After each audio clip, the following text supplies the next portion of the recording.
Hi, it's Bridget with Life on the Spectrum, and I wanted to actually talk to you today, or for during this segment, about eating out.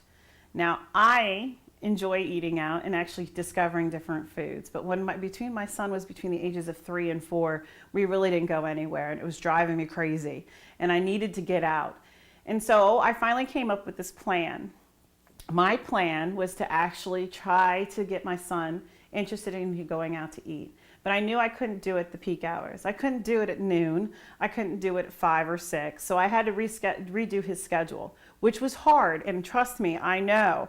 However, I've brought up having a picture board or something along those lines for your schedule. But gradually what I did over a month's time is I changed the lunches from between like 12 to 1 and then to like 1:30. And I explained to him that we were going to go somewhere special. Now, at that time, I remember my son loved pizza. He still does, but he really loved pizza. So I actually called a local pizza place that I was smaller in stature, and I asked what day was the slowest. And it was during the summer, so I could do this. And he said usually it was Tuesdays. And I said, well, I have a son on the spectrum, and I had to explain what that was. And I asked if you thought it would be okay if I came in around 1 or 2, if it would be a slower time. And they said, sure.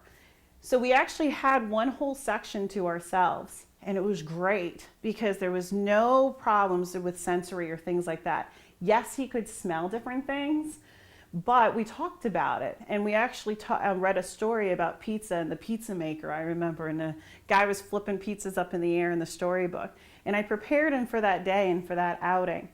And after that, I actually gradually reduced the time back. So we went at like 1:32 the first time. The next time I went 1:30. And then the following week we went at 1 o'clock.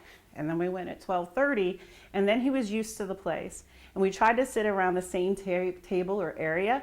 And it actually helped him because it was a familiar area or place.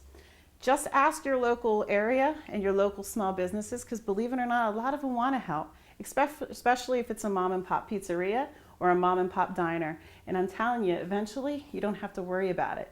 And keep reading those books, because believe it or not, you can prepare them with books and social stories to get them to almost anywhere out in the community.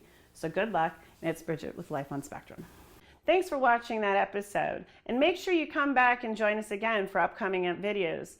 They'll be uploaded almost on a daily basis. Also, if you really enjoyed us, like us below, or even leave a comment for us to respond back to. And if for all of you that are really involved in the Life on Spectrum, make sure you subscribe to our YouTube channel. We appreciate you. We hope that this is worthwhile for you, and we'll see you next time on Life on Spectrum.